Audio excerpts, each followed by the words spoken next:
Hello, ladies and gentlemen. Today, in this video, we are going to be reviewing how to draw Lewist dot structures. We have a picture of a periodic table here. You're going to need your periodic table out. Yours, of course, does not look like this. It doesn't have the valence electrons labeled on it like this, but this is how the valence electrons can be determined based off of which group they're in. So if you have an element in the alkali metals, it has one valence electron. If it has, in the second column, the alkali earth metals, it has two. And then 3, 4, 5, 6, halogens are 7, noble gases are 8. The only variation to this is helium really fits right there. And the reason for this is every element in this column is S1 with its energy level. All of these are S2. All of these are S2, P1, and then P2, and then P. Let's zoom in on that. Come on. Jeez, thanks. P3, P4, weird periodic table, P5, and P6. Why is this 8? Because it would be the S2 and the P6. So this element here would have the S2 P6 for a total of 2 plus 6 is 8. So figuring out the number of valence electrons is as easy as counting or as difficult as actually working out the electron configuration. 99% of the people on the planet just count. They go 1. Now I do this, I go 1, 2, 3, 4, 5, 6, 7, 8. That works very well because most of the transition metals are things like 5s, 2, 3d, moron. Sorry, 5s2, let's say 4d something. But because that's 4d something, that's your valence electrons, those two. Or if they're on this energy level, they're the 4s, 3d, and 6s, 5d, and 7s. That would be 7s, 6d. But the point is that their energy level, the 5 or the 6, the s's actually have a higher energy level, so they actually compose the valence electrons. So you just count across the periodic table. That makes life pretty easy. We are starting in the notes at 8.9. We're going to do the other parts in class. 8.9 and 8.10 are actually things you learn in regular chemistry, which is why we're reviewing it. It focuses on something called the localized electron model, which might not sound familiar to you at all because we just called it like Lewist dot structures. Just drawing Lewist dot structures for the localized electron model. So we're going to actually do a Lewist dot structure for NF3, and the first thing we need to do is we find nitrogen. It's right here, so that's 5 valence electrons, and fluorine's right here, so it has 7 valence electrons. So nitrogen has 5, fluorine has 3. There's two drastically different approaches to doing these problems, and your Quiznics class is going to be drawing Lewist dot structures, so you want to practice a couple Lewist dot structures. We're just going to do 5 Lewist dot structures, 5 basic ones, nothing crazy, none of the exceptions. Just 5 quick Lewist dot structures. So here we go. You have to figure out how many valence electrons every element has in your molecule, and then you have to figure out how they combine together to satisfy the octet rule. We're going to get into those terms a bunch here. So when you draw this one, though, you're going to have a nitrogen with its 5 valence electrons, and then the hydrogens, not hydrogen, that's fluorine.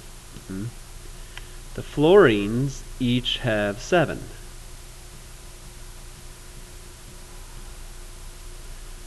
Your textbook goes into a very mathematical formula relationship explanation for this. But it's as easy as making sure that every element gets to 8 valence electrons. Why 8 valence electrons? Because that's the noble gas configuration for an element. Elements want to gain or lose electrons to have 8. And I say want as if they're people. 8 seems to be a mathematically satisfying balance of electrons around the nucleus. They can pull them in from other elements and share them. And so in this drawing we have here, the fluorine has its original 7, and it's sharing this one in common with the nitrogen. So both of them have possession of the one I'm pointing at right now. And then both of these two have possession of that one and that one. And for this fluorine, they both have possession of those two. And these two aren't being possessed. So they're not possessed. That sounds funny. So these guys are called lone pairs because they're all alone on the central atom. And then the bonding pairs are these here and here and here because they are bonding between the fluorine and the nitrogen. The lone pairs versus the bonding pairs. Hey, Mr. Murphy, there's a bunch of other electrons you didn't circle. I agree, there are. But they're on the outside atoms. The fluorines are on the outside. They're not on the central atom. The nitrogen is the central atom. We're really just focused on what's going on around the central atom. Does that mean I don't have to draw the electrons around the fluorine and stuff? No. That would be a horrible idea. Make sure you draw those extra electrons representing that each element has gotten up to 8 to satisfy the octet rule. Rule.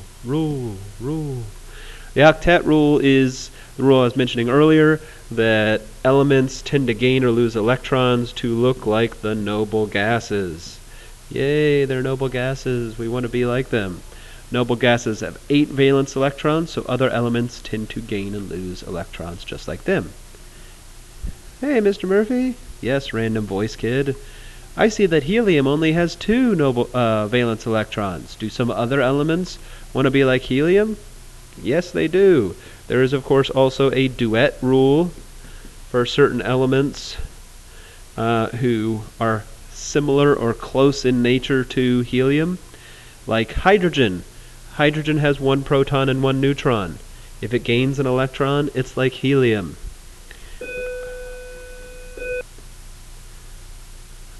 But are there any other elements that want to be like helium? Well, of course there are. There's also lithium. Lithium has 3 protons and 3 electrons. It sure as heck isn't going to gain a whole bunch and get up to 8. It's just going to lose its 1 and get down to 2. So, for the most part, though, most elements are gaining or losing electrons to be like the octet rule, to follow the octet rule, that is, so they'd be like those noble gases. This is called the localized electron model. Why is it called that? Okay, well, look at these electrons. They are kept in a specific location between the elements, except for those known pairs. They are localized, or stuck. They are stuck in a specific location. They're not able to just move around. There is another model we'll be talking about next chapter called the molecular orbital model. Yeah, well, that's all I want to say about that. That's next chapter. We'll be talking about how S's and P's and D's all kind of get involved in all this stuff in a really fun, mathy way, he said sarcastically. All right, what's the next on this? So let's draw some Lewis dot structures. First, these are just atoms or ions. This is pretty simple. You have the periodic table. You find the element, and you say nitrogen. Nitrogen has 5 valence electrons. This isn't nitrogen bonded to anything. This is just nitrogen. Versus nitrogen with a -3. So it's got its original, and then somehow this nitrogen has stolen 3 from someone. Now, every electron actually should look identical because every electron is identical except for their spin, either of upspin or downspin. But as far as drawing Lewis dot structures, they're all just black dots around there. My one caveat is that you do not want to do something like this. Let's do it orange. That's a horrible idea. Let's pick black. Most of you guys are writing in black anyway. Okay, so here's your eye. Don't make the dots so tiny, and I'm sure whatever screen you're looking at right now, you might not even be able to see those 8 dots. Don't make the 8 dots so tiny that no one can see them. Okay? First of all, iodine should only have 7. Make the dots clear and easy to see. so that everyone knows those are the dots you're talking about. Don't have extra random dots, don't have extra random marks. Be careful. Okay, so barium poses a weird rule for us. We actually just put the two valence electrons together. The first two go together. Why the heck is that? What we're doing when we write an element down is we're actually representing the s and p orbitals. Alright? So we're representing the s and p orbitals for that element. So if I have element x, the first two electrons go together in that orbital. So the first two electrons go together like that. Then after that, they start to spread out. So then after that, we follow Hund's rule here, 1, 2, 3, isn't that pretty? And then when they come back and go 4, 5, 6, then we have 4, 5, and 6. Now this is only used when an element is all by itself. Once the element starts to bond to other elements, we completely throw this idea out the window. That's a curious thing. Why would we throw this out the window? Well, once elements start to bond to other elements, the electrons start to get tugged and pulled around by the nucleus of the other atom, and all of this SPDF stuff we learned kind of gets destroyed. We'll talk about what really happens to the SPDF stuff when we get into the next chapter. But so, if we are writing a Lewist dot structure for a lone element by itself, the first two go on top or on bottom or left, but they go together. They don't really have to go on the top, but they go together to represent the s orbital. Now what about this one? It's a positive 2. Usually barium has 2. So we have to remove those 2 electrons. And this is usually the way it's represented. You put the barium in parentheses or brackets, if you will. You put them in the brackets, and then you write the positive 2 charge. And that means that these 2 electrons have gone away, that they've left the barium. Alright, now let's draw some Lewis dot structures for some molecules. So we have to figure out what the central atom is. Well, in A, they're both chlorine. So neither one of them is really the central. They're both equally strong. This chlorine has 7, which is funny because this chlorine also has 7. How do I know they have 7? I looked at the periodic table to make sure. I counted 1, 2, 3, 4, 5, 6, 7 across. Just like we were doing right here. I just counted over there. And then there's 2 electrons being shared between the chlorines. Neither one of those is considered the central atom, or both of them. We could pick either one. It wouldn't matter. B. The way I usually figure out which one's the central is I figure out which one needs the most. Carbon has 4, a hydrogen has 1, a chlorine has 7. Again, going back to the periodic table. How many do they need? Chlorine only needs 1, hydrogen only needs 1, carbon needs 4. Ooh, carbon needs 4. Well, we better put that one in the middle so we can satisfy all of its various needs. So carbon goes in the middle because it needs the most. Maybe I put a chlorine over here, maybe I put a chlorine over there. That looks symmetrical. Put a hydrogen there, put a hydrogen there. Going in all 4 directions around the carbon. And then I start laying down the valence electrons. 1, 2, 3, 4. Do the chlorines in red. 1, 2, 3, 4, 5, 6, 7. There's the shared one. 1, 2, 5, 6, 7. There's the shared one. And maybe I'll do purple for... Nope, I already did purple. I'll do blue for the hydrogen on each of them. So if we look at this, the chlorine has 1, 2, 3, 4, 5, 6, 7, 8. 1, 2 for the hydrogen, 1, 2 for the hydrogen, 1, 2, 3, 4, 5, 6, 7, 8 for that chlorine. And the carbon has 8.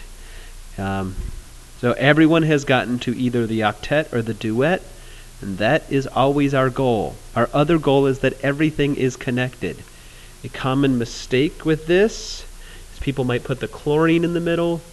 If you put the chlorine in the middle, and then, like, say, attach it to one of the hydrogens, once you've attached it, the other carbon and chlorine and hydrogen are like, whoa, we need to be in there. You guys, you don't need us.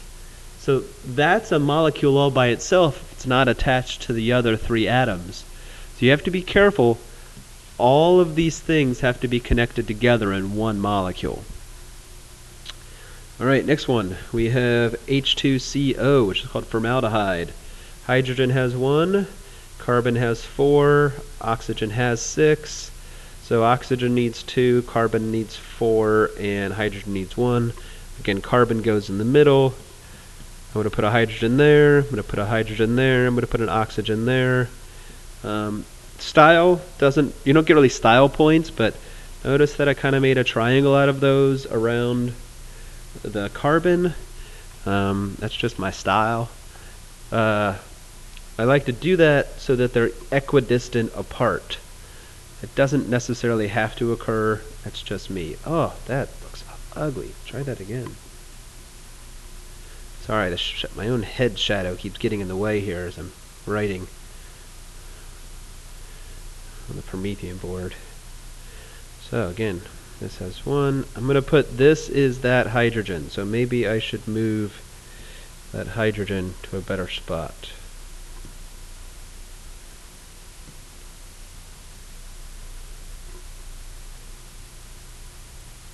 There we go.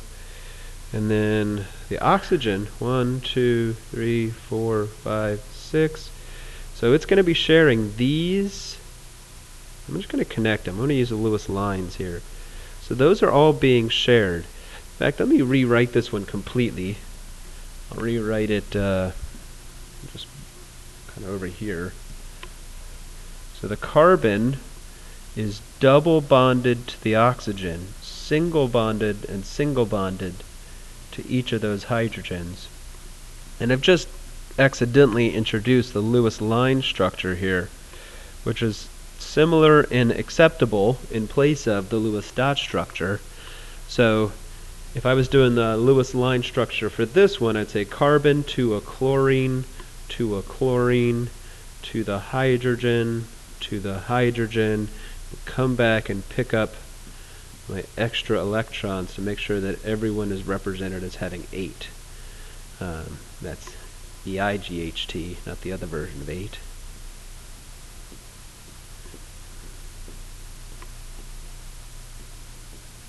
There we go, same thing for that one.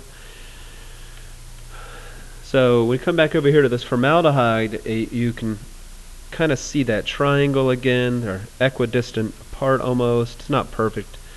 It's not an artist, but it is representative of what's going on there. Okay, the NH3 is pretty easy. Nitrogen has 5. Each hydrogen has 1.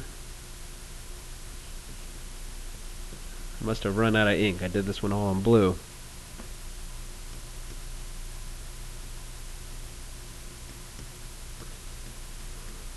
Shake the pen and see if I can get any red ink to come out later.